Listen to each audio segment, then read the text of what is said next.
एक मैं झूमर गा रही हूँ, आप लोग सरप्राइज करिएगा, बताइएगा कैसा है। लागल पैरों में कंकड़ सब कैस पियवा जाले विदेशवा रहब कैस पियवा जाले विदेशवा रहब कैस ससुरे के बोलिया हम सही लेबो सासू के बोलिया सहब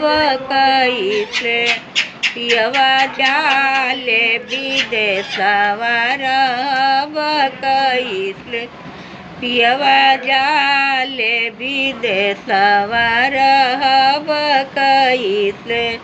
जेठा के बोलिया हम सही लेबो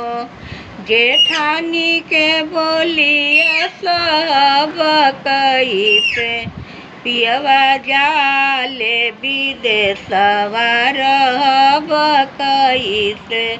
पियवा जाले विदेशवा रहब कैसे देवर के बोलिया हम सही लेबो देवरानी के बोलिया सहब कैसे पियवा जाले विदेशवा रहब कैसे पियवा जाले विदेशवा रहब कैसे ननदो के बोलिया सहब कैसे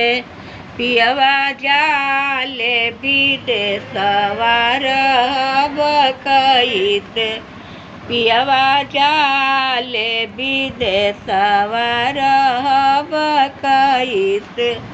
ए रहब कैसे ए सहब कैसे पियवा जाले विदेशवा रहब कैसे।